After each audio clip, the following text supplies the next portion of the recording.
মানুষের আসলে খেয়ে দেয়ে কাজ না থাকলে যা হয় আর কি। পরিমণি এখন ডিভোর্স অ্যানিভার্সারি পালন করছে। মানে এই দিনে ওনার ডিভোর্স হয়েছিল এবং এটা কি আসলে পালন করার কোনো জিনিস? তো এই ধরনের বিকৃত জিনিসপাতি সমাজে তারা স্প্রেড করতেছে। বিষয়টা হচ্ছে কি জানেন?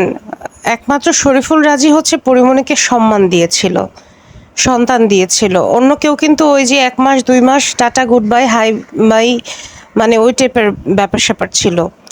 তো আমরা অল্প বয়সে সবাই ভুল করি, কম বেশি ভুল রিলেশনে জড়াই, আবারও জড়াই, আবারও ব্রেকআপ।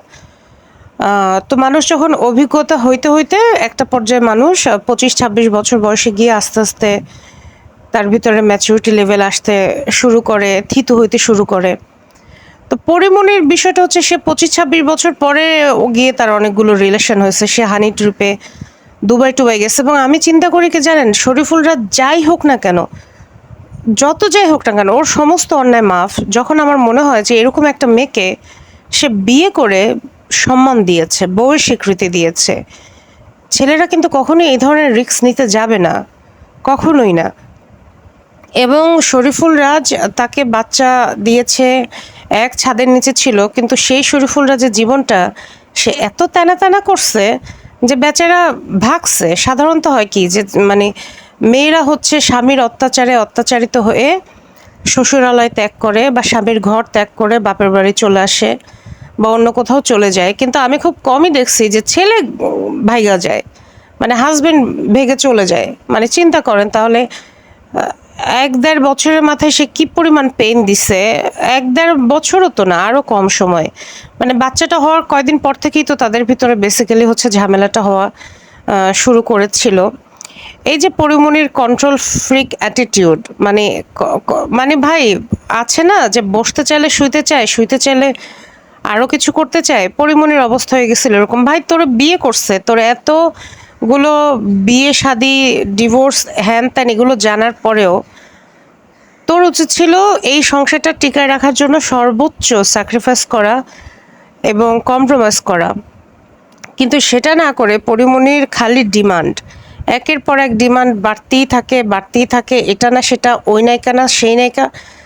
ওই সময় রাজের পক্ষে কাজ করাই মানে টাফ হয়ে গেছে। এবং দেখেন পরিমণির সাথে ডিভোর্সের পর রাজ কিন্তু খুব স্মুথলি বেশ কয়েকটা মুভিতে কাজ করছে এবং ওই মুভিগুলো ব্যবসায়িকভাবে একেবারে ফ্লপ হয় নাই, কিন্তু সুপার ডুপার হিট হয়তো হয় নাই, কিন্তু ওই হিটও হয় নাই। এটার কারণ ছিল ওই সময় আমাদের সুপারস্টার শাকিব খানেরও মুভি রিলিজ হয়েছে, যে কারণে হয়তো অত বেশি মানে ফোকাস পায় নাই। কিন্তু শরীফুল রাজের অভিনয় নিয়ে কেউই কিন্তু কোনো প্রশ্নও তোলে নাই। বিশেষ করে দেয়ালের দেশের কথা তো আলাদা করে বলতেই হয়, যেটা বুবলির সাথে করেছে। এবং অকারণেই সে দেখেন বুবলির সাথেও কিরকম পাঙ্গা নিচ্ছে।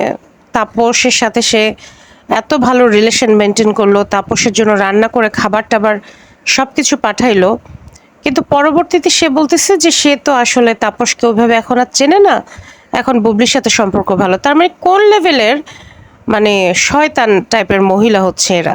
আপনারা বলেন আমি শুধু মানুষের সম্পর্কে নেতিবাচক কথা বলি, এরা নেতিবাচক কাজ করলে আমার বলতে অসুবিধা কই? ভালো কাজ করলে তো ভালো বলবো। বুবলি অনেক ভালো কাজ করে, বন্যার সময় গিয়ে কাজ করেছে, আরশ খান করেছে, আরও অনেক নায়ক নায়িকা আছে যারা খুব প্রমিজিং কাজকর্ম করে, তাদের তো নিয়ে কথা বলি। এখন কেউ খারাপ কাজ করলে সেটা বলা যাবে না, বললেই হচ্ছে আমি খারাপ। এটা ডিভোর্স অ্যানিভার্সারি, এটা কি পালন করার মতো কোনো বিষয়? আপনারা বলেন তো। এবং দেখা যাবে যে এরপরে ডিভোর্স জিনিসটাকে মানুষ হালকা করে নিবে। কেন? ডিভোর্স তো ওনার কারণে হচ্ছে ডাল ভাত, কিন্তু বাংলাদেশের সাধারণ মেয়েদের জন্য তো এটা ডাল ভাত না, এটা অনেক বড় একটা বিষয়। ডিভোর্স জিনিসটা এটা তো কোনো খেলো বা মেকি কোনো জিনিস না। ওনার জন্য ডিভোর্সও কোনো বিষয় না, বিয়েও কোনো বিষয় না, বিয়ের সম্মান কিভাবে দিতে হয় তাও সে জানে না, এবং রাজকে মানুষের কাছে খুবই বাজেভাবে প্রেজেন্ট করেছে। শরীফুল রাজ এত বছর ইন্ডাস্ট্রিতে কাজ করছে, কোনোদিন কিন্তু কোনো স্ক্যান্ডালে জড়ায়নি। এই পরিমণিকে বিয়ের পর থেকেই কিন্তু শরীফুল রাজের মূলত গায়ে কাদামাখা শুরু হয়ে গেছে। এরপর থেকে কিন্তু বেসিক্যালি হচ্ছে শরীফুল রাজ মানে যত রকমের ট্রলের শিকার সে হয়েছে। এবং দেখেন এখন শরীফুল রাজ ভালোভাবে কাজ করে যাচ্ছে, এখন বলতেছে হ্যাপি ডিভোর্স অ্যানিভার্সারি। অ্যাটলিস্ট তোমাকে কেউ সম্মান এত দেওয়া দিছে যে সে ছেড়ে গেছে, সেটাও তুমি মানে সেলিব্রেট করছো। তো সেই হিসেবে রাজ সফল। আর তুমি আজীবন এই কষ্ট নিয়ে কারণ শুনো, তুমি সবাইকে ভুল বুঝাইতে পারো, নিজের বিবেককে তুমি কখনোই ভুল বুঝাইতে পারবা না। নিজের তোমার ভিতরে যে একটা ইনার পরি আছে, সে খুব ভালো করেই জানে যে প্রকৃত অপরাধী কে ছিল। হয়তো তোমার আর একটু স্যাক্রিফাইস করা উচিত ছিল, ধৈর্য ধরা উচিত ছিল। আরে বাবা, তুমি বুবলিকে দেখো না, আরও অনেক নায়িকা আছে গ্রাম বাংলা আশেপাশে আত্মীয় স্বজনের ভিতরে, দেখো না যে মানুষ একটা সংসার টিকায় রাখতে কত স্ট্রাগল করে। আর তুমি 1-1.5 বছরের মাথায় একদম হাঁপিয়ে উঠলে, যেখানে রাজ তোমাকে সোশ্যাল মিডিয়াতে সম্মান দিল, টক শোতে সম্মান দিল, এবং রাজ তোমাকে ভালোবাসতো, সেটা তার চোখে মুখে ফুটে উঠছিল। কিন্তু তুমি কি করতা? রাজ কার সাথে ফোনে কথা বলে সরাসরি স্ট্যাটাস, কিছু হইলে স্ট্যাটাস। এগুলো কি ভাই? এখন আবার সেলিব্রেট করতেছো ডিভোর্স অ্যানিভার্সারি। তোমাদের মতো মেয়েদের কপালে এগুলোই আছে। যাই হোক, তুমি আজীবন এগুলোই করো, এটাই তোমার প্রাপ্য।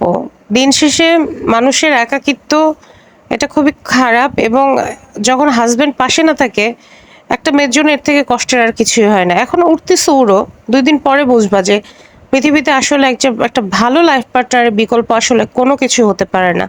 সন্তান যদি তুমি আরো 14টাও দত্তক নিয়ে থাকো।